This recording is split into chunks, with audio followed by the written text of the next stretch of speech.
Ms. Dean. Thank you, Chairman Rogers. Thank you to our ranking members. Welcome, Acting Attorney General. I want to speak about justice for the Epstein victims and survivors. And I'm going to begin with the closing words of Virginia Roberts Giuffre in her book. It's literally the last paragraph. She writes, "I hope for a world in which predators are punished, not protected. Victims are treated with compassion, not shamed, and powerful people face the same consequences as anyone else. I yearn, too, for a world in which the perpetrators face more shame than their victims do, and where anyone who's been trafficked can confront their abusers when they are ready, no matter how much time has passed. We don't live in this world yet. I mean, seriously, where are those videotapes the FBI confiscated from Epstein's houses? And why haven't they led to prosecution of any more abusers?" That's from Virginia. It was printed, as you know, posthumously after her death. Mr. Blanche, you and I had a chance a couple of weeks ago at the Department of Justice to speak about these cases. We discussed three things in connection with this monstrous, decades-long crime spree. Number one, your failure to fully redact survivor information. Number two, your failure to follow the law and release the remaining files. And number three, your refusal to prosecute anybody else. Mr. Blanche, let's continue that inane conversation, but this time it's public. This time, and more importantly, it's under oath. You're speaking to Congress. So let's get into it. When will you comply with the law and release all of the files? As I said to you when we spoke before, we have complied with the law. We have reviewed. There are 3 million more documents, and you know what you said to me? They're all duplicative, and they include another guy named Epstein. No, I didn't Nobody's say buying. that. That's I did what not you said. say that. That's what you said. So look, Reclaiming my can time. I answer? Can I answer the question? You may not. I Okay. just gave you the answer you gave me. Telling. No, actually, it's my time, Mr. Chairman. I think those are the rules of this committee. I told him the answer he gave me, and now in public he's trying to say something else. Please stop the clock. Can I get that time back? May I have 20 seconds back, Mr. Chairman? Thank you. I very much appreciate that. Mr. Blanche. You don't want me to answer the question. Mr. Blanche, as you know, I visited DOJ 3 times for as much as 10 hours, and I'll be going back.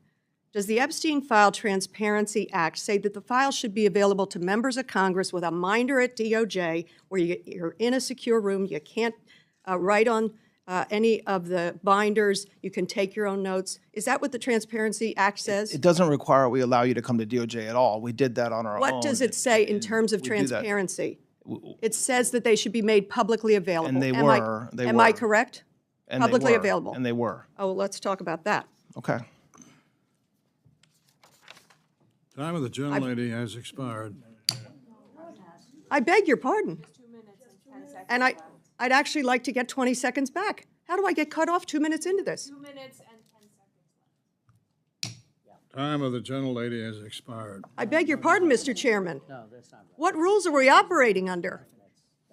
Because he's under a little bit of heat for not prosecuting anyone in these monstrous crimes? I've been in the room. I have been there. This is what I had to do, to transcribe, to show what is true. What is true is that the president has lied about being on Epstein's plane, and the unredacted files prove that. There's a lot in here.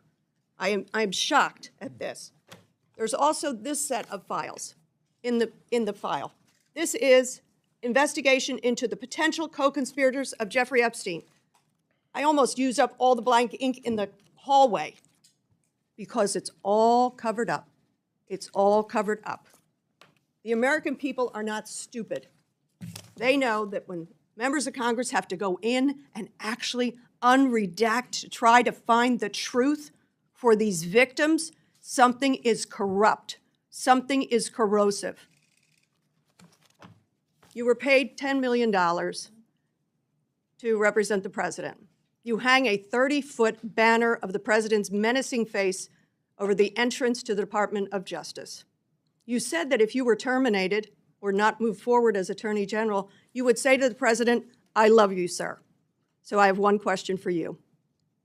Is your obligation to the victims and survivors of Epstein's heinous crimes and all his perpetrators, or is your first obligation to the President of the United States? So without a doubt, we want to bring justice to every victim. When will you bring that justice? Can I please finish? Excuse me. Can I finish? It's been decades. When will Can you I bring, finish? When will you bring the justice? So as I was saying, When will you prosecute? Oh, And who will you prosecute? can I Please speak? allow the witness to answer. You the told me in our So I'll conversation tell you so blamed the victim. Every victim Let the record of Mr. reflect, Epstein. he told me of, that the victims didn't give good names. let me be crystal clear that this Department of Justice will always protect victims and will always prosecute anybody we can, okay? Full stop, no ifs, ands, or buts, okay? What you are showing in a game of showmanship are redactions because of victims, because that prosecution memorandum Perpetrators. talks about, excuse me? Perpetrators, too. How do you know that?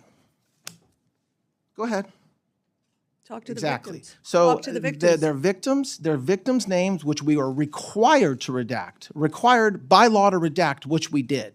Okay? So I take Mr. umbrage Chairman, to I the realize idea. I'm over time. I thank you for that indulgence. I want to ask for unanimous consent to enter records into the onto the record. May I do that now? Without objection. Thank you. The Time first. of the gentlelady has expired. She opened with a dead woman's words, not a legal argument, not a procedural motion. The closing paragraph of a book written by Virginia Roberts, trafficking survivor, plaintiff, accuser, published posthumously after her death.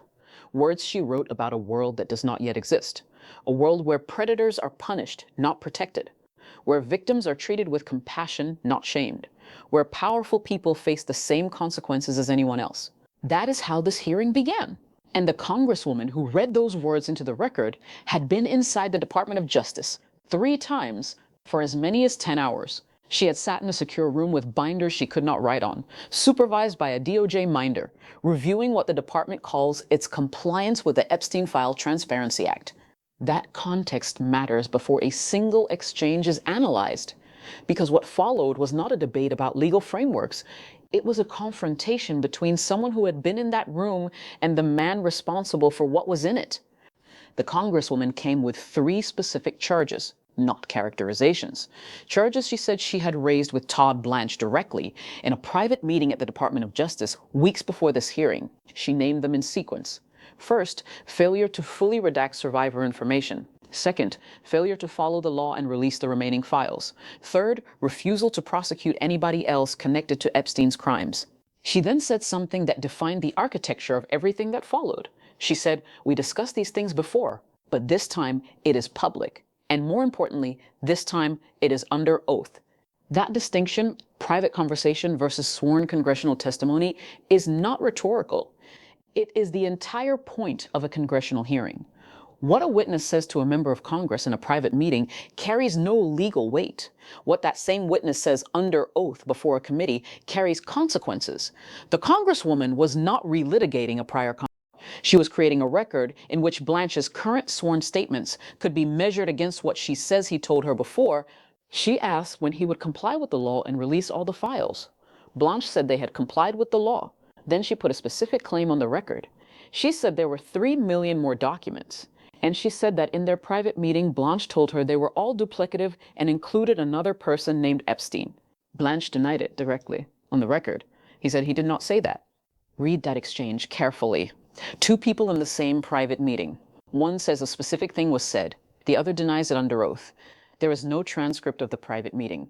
There are no witnesses whose accounts are on the record. What the committee now has is a direct factual contradiction between a member of Congress and a sworn witness about what was said in a room with no official record. The congresswoman reclaimed her time and stated her position plainly. She said she had just told the committee the answer Blanche gave her and that now in public he was trying to say something else. She then raised the Transparency Act directly. She asked whether the Epstein File Transparency Act required that files be made publicly available, not accessible to members of Congress in a secure room with a minder, but publicly available. Blanche said the files were publicly released. She agreed and then said, "Let's talk about that." The chairman cut her off at 2 minutes and 10 seconds. What followed is part of the record too. She was not finished. She had physical documents in her hands. She described holding a file she identified as an investigation into the potential co-conspirators of Jeffrey Epstein, a file she said she had nearly used up all her black ink trying to mark because it was covered in redactions. She held it up. She described the American people not being stupid. She said they know that when members of Congress have to go into a secure room and try to unredact documents to find the truth for victims, something is corrupt. Then she made 3 statements that are now in the permanent record of this hearing and will not leave it. She said Blanche was paid $10 million to represent the president personally. She said a 30-foot banner of the president's face had been hung over the entrance to the Department of Justice. She said Blanche had stated that if he were terminated or not confirmed as Attorney General, he would tell the president. Those 3 things, the payment, the banner, the statement, form the foundation of the question. She then asked directly, is your obligation to the victims and survivors of Epstein's crimes, or is your first obligation to the President of the United States? Blanche answered that without doubt the department wants to bring justice to every victim. She interrupted. When? Who will you prosecute?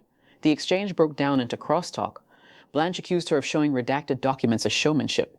He said those redactions exist to protect victims, that prosecution memoranda name victims who are required by law to be redacted, and that the department did exactly that. She made a counter that cut directly at his framing. She said he had blamed the victims in their private conversation, that the victims did not give good names. Blanche said he would be crystal clear that the Department of Justice will always protect victims and will always prosecute anyone they can, full stop. 2 things can be true at the same time.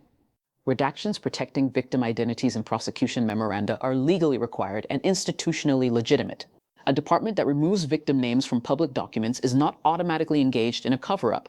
It may be complying precisely with the legal obligations designed to protect the people at the center of these cases.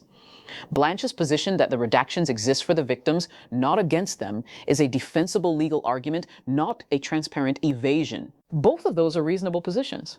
What the Congresswoman was asking, however, was not about redaction policy. She was asking about prosecution. The Epstein case has produced no additional indictments of co-conspirators. The files, however many pages are publicly available and however many remain in secure DOJ rooms, have not resulted in a single additional prosecution. That is the gap she was pointing to, not what is redacted, what has not happened. So here is where this hearing leaves us, and it is genuinely 2-sided. Was this Congresswoman conducting real victim-centered oversight, pressing the nation's top law enforcement official on why a decade-long criminal enterprise involving powerful people has produced no additional prosecutions? Or was she running a political performance using a survivor's posthumous words to relitigate a private conversation she cannot prove?